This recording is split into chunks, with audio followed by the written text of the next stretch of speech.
Haleluya, puji Tuhan. Bapak Ibu yang diberkati oleh Tuhan, kembali lagi pada hari ini kita menikmati kebenaran firman Tuhan. Mari renungkan firman Tuhan menggunakan 365 hari yang mengubahkan. Sama-sama kita buka firman Tuhan di dalam Matius pasal 27. Matius pasal 27, kita akan lihat bersama-sama firman Tuhan ayat 1 sampai ayat 10 Bapak Ibu yang diberkati Tuhan. Namun saya akan mengajak kita membaca ayat 3 dan ayat 4. Saya bacakan untuk kita semua. Pada waktu Yudas yang menyerahkan dia melihat bahwa Yesus telah dijatuhi hukuman mati, menyesallah ia. Lalu ia mengembalikan uang yang 30 perak itu kepada imam-imam kepala dan tua-tua dan berkata, "Aku telah berdosa karena menyerahkan darah orang yang tak bersalah." Tetapi jawab mereka, "Apa urusan kami dengan itu? Itu urusanmu sendiri." Puji Tuhan, judul renungan kita pada hari ini adalah penyesalan. Bapak Ibu yang diberkati Tuhan, seringkali ya kita mendengarkan kata-kata penyesalan itu selalu datang terakhir. Benar, kalau datangnya di depan itu bukan namanya penyesalan Bapak Ibu ya. Oleh karena itu penyesalan kadang-kadang ada baiknya, ada tidak baiknya dalam kehidupan kita. Mari kita melihat penyesalan yang terjadi kepada seorang Yudas. Pertama, apa yang kita harus lakukan? Observasi. Kita melihat siapa saja, di mana peristiwanya, apa peristiwanya, bagaimana respon Yesus dan orang-orang yang ada di dalamnya. Baik, yang pertama tentang observasi, pribadi-pribadi yang kita temukan ada Yesus, ya ada juga imam kepala, ada tua-tua dan juga bangsa Yahudi, ada Pilatus, ada Yudas di sana, dan mungkin Bapak Ibu bisa menemukan nama-nama yang lain lagi ya. Lembaga Alkitab memberikan judul dalam firman Tuhan, Yesus diserahkan kepada Pilatus, kematian Yudas. Ada dua topik di sini. Nah, Bapak Ibu yang diberkati Tuhan, kita tahu bersama dalam firman Tuhan ini memang tidak dituliskan secara terperinci ya ketika diserahkan di Getsemani dan lain sebagainya. Nah, saya memberikan judul yaitu penyesalan karena di firman Tuhan di pembacaan kita adalah penyesalan Yudas ya, ayat 3 dan 4 tadi. Orang-orang kita temukan, lalu peristiwa apa yang kita baca dalam topik ini ayat 1 sampai ayat 10 khususnya ayat 3 dan 4. Peristiwanya adalah Yesus diserahkan setelah Yudas menjual Tuhan Yesus. Yesus diserahkan kepada mahkamah agama ya, tentu waktu itu bukan hanya satu tempat mahkamah agama, tempat Yesus diadili, dan pada akhirnya ketika Yesus diadili, Yesus dijatuhkan hukuman mati. Nah, ketika sudah berlakunya penghukuman tahap ke-1, ke-2, ke-3, ke-4, penyiksaan-penyiksaan yang terjadi, baru ada timbul penyesalan, kesadaran diri dari Yudas Bapak Ibu ya. Yesus dijatuhkan hukuman mati. Apa respon Yesus terhadap peristiwa yang dia jalani, yaitu pengadilan-pengadilan, penghakiman-penghakiman. Dia ada di sana kemari, berpindah-pindah tempat. Respon Yesus tidak memberontak. Dia tetap melakukannya dengan taat dan setia. Kenapa? Karena menggenapi firman Tuhan. Kedatangan Tuhan Yesus ke dalam dunia, Dia Allah yang menjelma menjadi manusia, memang itu sudah terencana sempurna. Yesus harus menghadapinya meskipun berat rasanya penderitaan yang dialami Tuhan Yesus, karena Dia datang untuk menebus dosa manusia, semua manusia di muka bumi ini ya. Seringkali dikatakan menebus dunia dari dosa, bukan dunianya, bukan tanahnya, bukan pohon-pohonnya yang ditebus, tapi orang-orang yang ada di dalam dunia ini. Nah, kembali kepada peristiwa Yudas menjual Tuhan Yesus. Yudas menyerahkan Tuhan Yesus kepada imam-imam besar, kepala-kepala orang Yahudi pada waktu itu. Ketika melihat ya vonis terakhir terhadap Tuhan Yesus, Yudas ini menjadi menyesal, dikatakan ya. Yudas menjadi menyesal terhadap apa yang dia lakukan. Di ayatnya yang keempat dia berkata, "Aku telah berdosa karena menyerahkan darah orang yang tidak bersalah." Mungkin Bapak Ibu waktu itu dia begitu dikuasai oleh kuasa kegelapan ya, dia tidak berpikir panjang. Dia lebih mencintai uang 30 keping perak yang dia minta kepada ahli-ahli Taurat, kepala mahkamah agama lebih memuaskan hatinya. Namun ketika kesadaran itu tiba, dia akhirnya juga menyesal bahwa dia telah melakukan hal yang salah.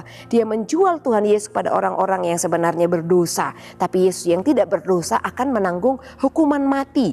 Dikatakan juga pada ayat-ayat selanjutnya, ayat 5, ia melemparkan uang perak itu ke dalam bait Allah, lalu pergi dari situ dan menggantung diri. Nah, ini peristiwa tentang Yudas menyesal terhadap apa yang dia lakukan bagi Tuhan Yesus. Bapak Ibu, kita lihat bagian interpretasi. Bagian interpretasi, ya, ketika Yudas melihat Yesus dijatuhkan hukuman mati, Yudas menjadi menyesal. Itu yang pertama ya. Yang berikut, mengembalikan uang 30 keping perak kepada imam-imam, tapi waktu itu imam-imam tidak langsung menerimanya. Yudas melemparkan uang itu ke dalam bait Allah. Lalu dia pergi meninggalkan imam-imam kepala tua-tua yang ada. Yudas juga merasa berdosa karena melakukan hal yang tidak baik, telah menyerahkan Tuhan Yesus yang tidak berdosa. Aku menyesal, aku berdosa, telah menyerahkan darah yang tidak berdosa. Ada penyesalan, dia merasa berdosa. Namun Bapak Ibu yang berkati Tuhan, ayat 5 tadi saya bacakan, penyesalan itu baik sebenarnya. Ya, kesadaran akan dosa, dia tahu dia telah salah, melakukan hal yang tidak baik, menjual Tuhan Yesus. Namun apa yang menyedihkan dari Yudas ini, ketika dia sudah menyesali dosa, dia meninggalkan uang perak itu, meninggalkan mahkamah agama, imam-imam besar. Dia pergi menggantung diri. Ini hal yang fatal dari seorang Yudas. Penyesalan itu saya katakan di awal, ada baiknya, ada tidak baiknya. Namun penyesalan bagi Yudas bukan penyesalan yang menjadi baik ada dalam kehidupannya, tetapi dia menggantung diri, mengakhiri hidupnya dengan cara yang tidak benar. Menggantung diri itu bukan penyelesaian masalah, tapi justru mendatangkan dosa dalam kehidupan kita, karena Tuhan tidak mengizinkan orang menyelesaikan persoalannya karena penyesalannya akan sesuatu yang tidak benar dalam hidupnya, lalu menggantung diri. Nah, ini hal yang tidak perlu kita contoh Bapak Ibu Saudara ya. Mari kita lihat dalam bagian aplikasi yang saya dan Bapak Ibu Saudara sekalian perlu lakukan dalam kehidupan kita. Yang pertama, jangan cinta akan harta. Renungkan baik-baik apa yang menjadi keputusan kita. Yudas terlalu mencintai harta duniawi. Dia berpikir dengan 30 keping perak maka dia akan menjadi orang yang beruang, berduit pada waktu itu. Ternyata firman Tuhan katakan itu uang darah. Dan imam-imam pun pada waktu itu tidak mengambil uang itu, memasukkan ke dalam kotak bait Allah, tetapi uang itu tidak dimasukkan karena uang itu ya dalam bahasa kita sekarang tidak halal, tidak layak untuk dimasukkan di dalam bait Allah, sehingga mereka memberi sebidang tanah untuk menguburkan orang-orang asing yang mati. Dan kita kembali ke dalam kehidupan Yudas. Meskipun ada penyesalan dalam kehidupan kita Bapak Ibu Saudara, tetapi mari kita mengakhiri hidup kita dengan cara yang benar.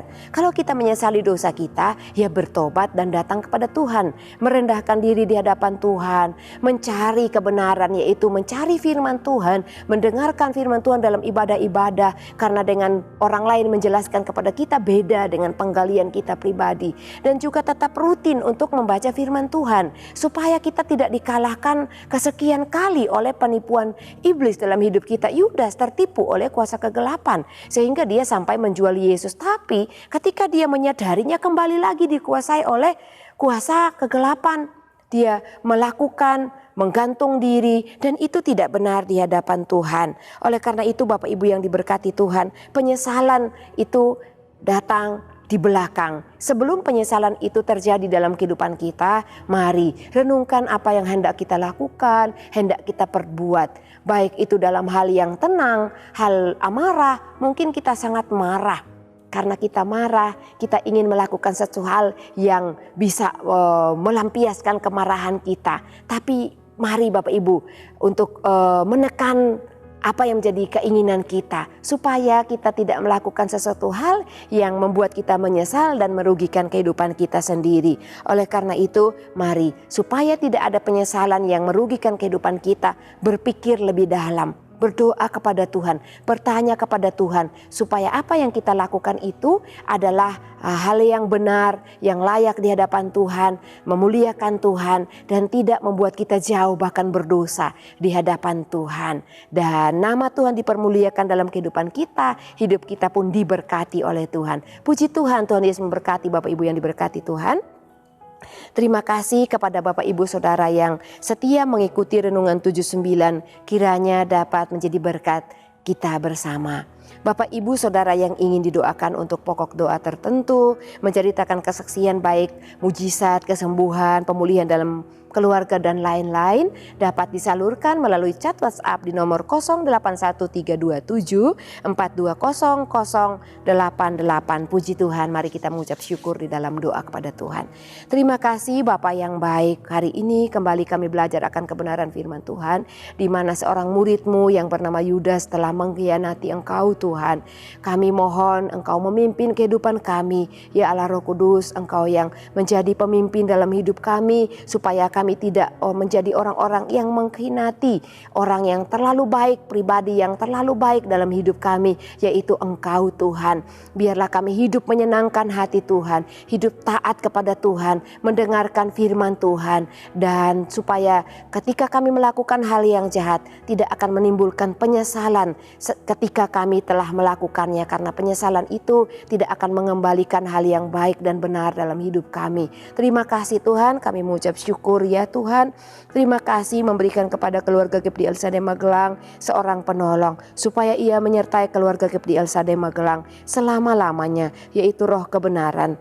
Ia menyertai keluarga GIPDI El Shaddai Magelang dan akan diam di dalam keluarga GIPDI El Shaddai Magelang. Terima kasih Tuhan.